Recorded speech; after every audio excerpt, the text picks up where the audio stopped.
फांसी दो, फांसी दो, फांसी दो, फांसी दो। We want justice.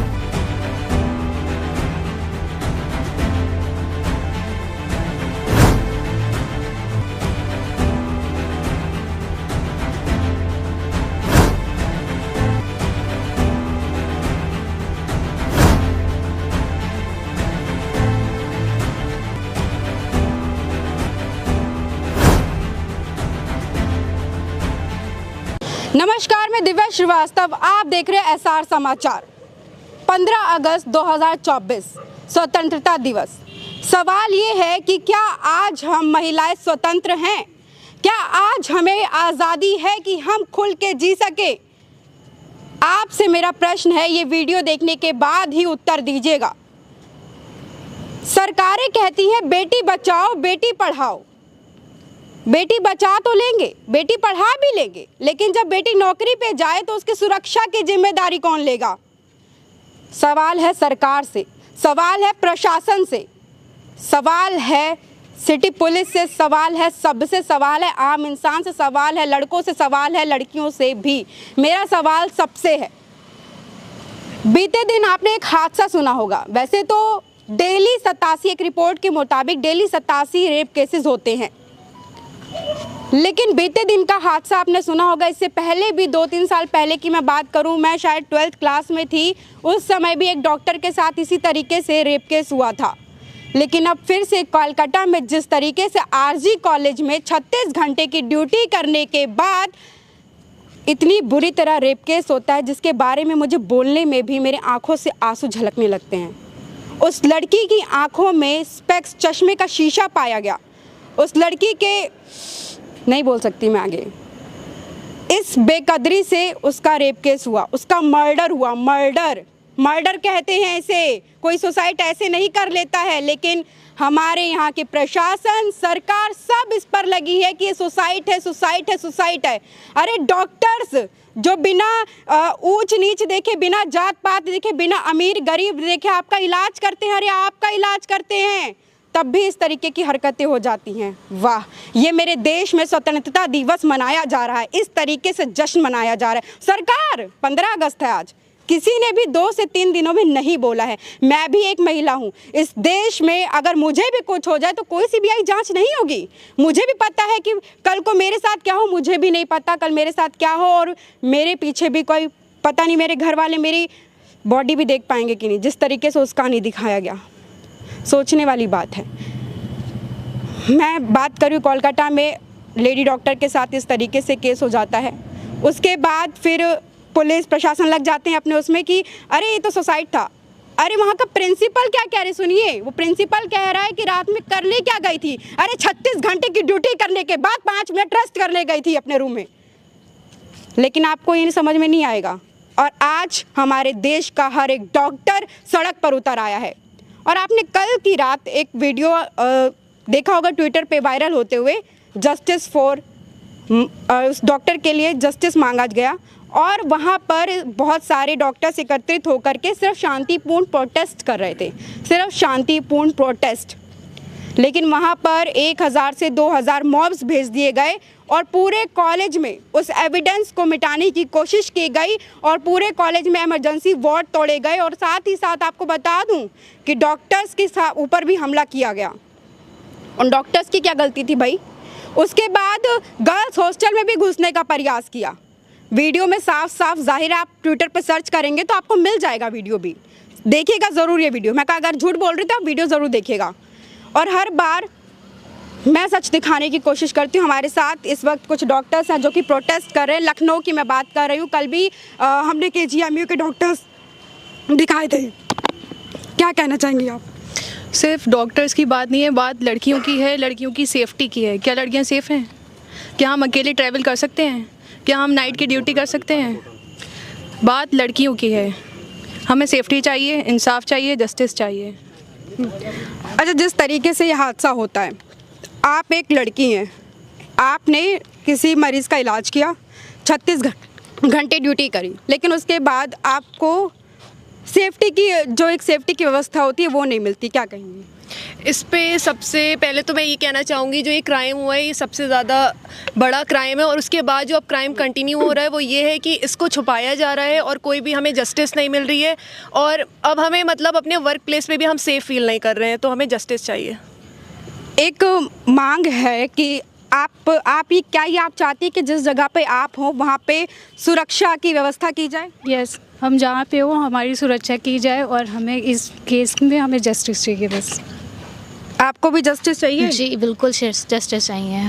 तो एक बात बताइए, जिस तरीके से सरकार कहती है कि बेटी बचाओ, हम आज़ाद हैं, आपको लगता है कि हम आज़ाद हैं? नहीं, बिल्कुल आज़ाद नहीं है, हमें नहीं लगता। आपको लगता है कि आप आज़ाद हैं? नहीं, बिल्कुल नहीं लगता। जिस तरीके से केसेस डेली 87 रेप केसेस होते हैं, लड़कियों के साथ दुर्व्यवहार होता है, जिस तरीके से लड़कियों के साथ ही बदतमीज़ी होती है, तो आपको लगता है आप आज़ाद हैं? बिल्कुल नहीं लगता, हम अपने वर्क प्लेस पे आज़ाद नहीं है। कैसे आज़ादी मिली हमें, जो आज मतलब इंडिपेंडेंस डे है और हम बिल्कुल भी आज़ाद नहीं है। 78 ईयर्स हो चुके हैं लेकिन अभी भी हम सेफ़ फील नहीं कर पा रहे अपने ही देश में। अच्छा, सवाल अब मैं कुछ लड़कों से भी करूँगी, क्योंकि यहाँ पे बात लड़कियों की नहीं, यहाँ पे बात लड़कियों की नहीं लड़कों की भी है। एक बात बताइए, हम लोग हमेशा लड़कियों को सिखाते हैं कि अरे ऐसे कपड़े पहनो, अरे वैसे कपड़े पहनो, अरे बाहर जाने के बारे में सोचो, अरे ऐसे सोचो। क्या इसमें लड़कों को भी सोच बदलने की ज़रूरत है कि हाँ, हमें रिस्पेक्ट से देखना चाहिए? जी बिल्कुल ज़रूरत है।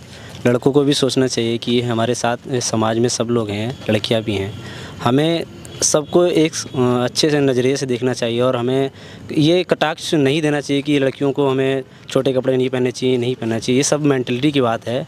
अपनी मेंटलिटी सुधारेंगे तो सब लोग सही से रहेंगे और ऐसे कोई केसेस नहीं आएंगे बिल्कुल भी। इस बात पर एक कमेंट आता है, जब मैं देख रही थी यूट्यूब पे ही, ट्विटर पे ही, तो एक कमेंट आता है कि लड़की है तो रात में ड्यूटी करने की क्या ज़रूरत है। इस पर क्या कहेंगे? आपसे लड़कों से सवाल है।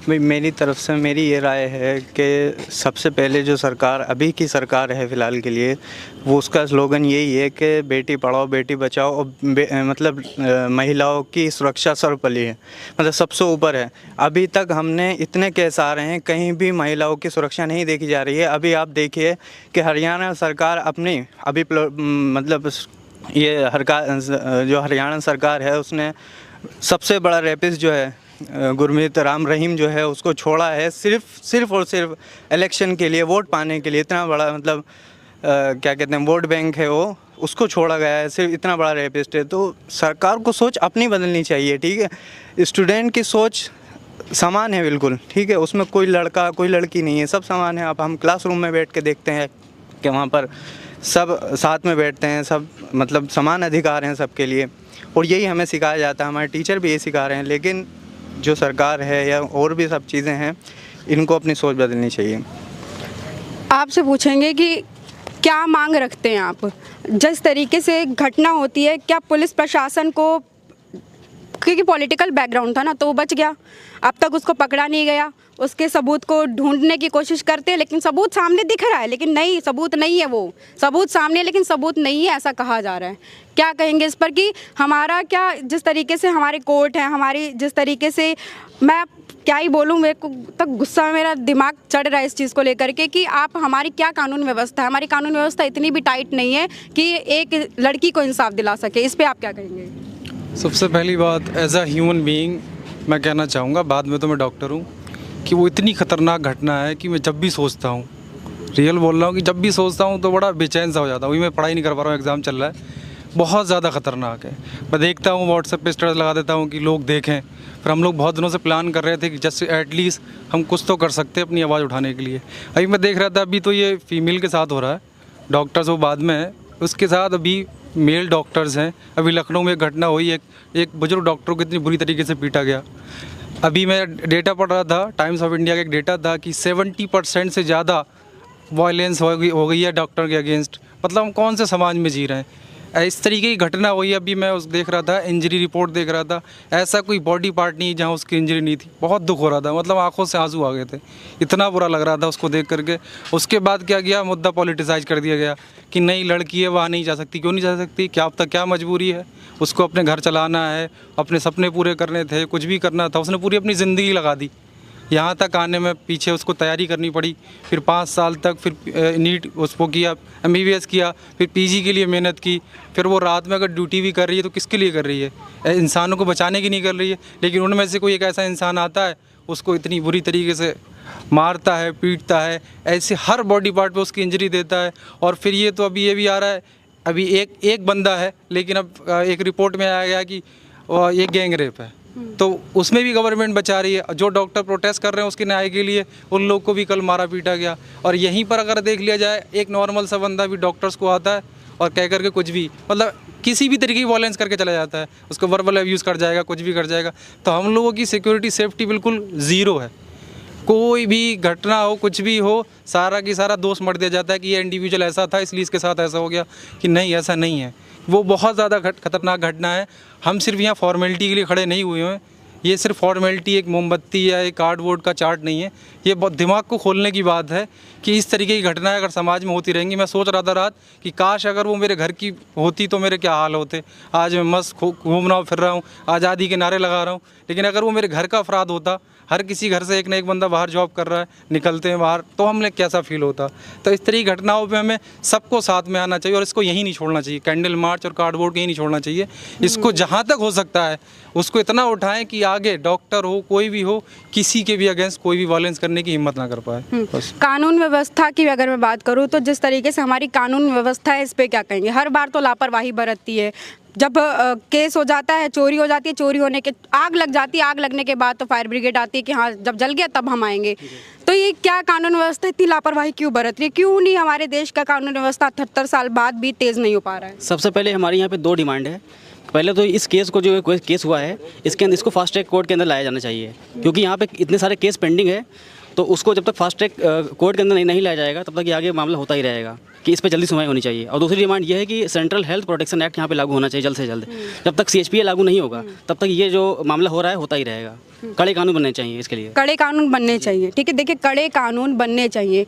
15 अगस्त का दिन था ना, इस पे विपक्ष ने बोला, जो कि विपक्ष बार बार कहता है सत्ता में ऐसा हुआ, ये भ्रष्टाचार हो रहा है, वो भ्रष्टाचार हो रहा है। वोट के टाइम पे तो सब बोले, अरे ऑल आइज ऑन, याद होगा आपको, अभी कुछ टाइम पहले बांग्लादेश भी चला, गाजा चला, ऑल आइज ऑन उस पे, लेकिन इस पे किसी की ऑल आइज नहीं जा रही हैं। इस डॉक्टर के साथ जिस तरीके से हुआ उस पे किसी की ऑल आइज ऑन नहीं जा रही है। कोई हीरो हीरोइन अब नहीं बोल रहा है ऑल आइज जिस तरीके से, तब all eyes on Rafah, all eyes on यहाँ, ऑल आइज ऑन वहाँ।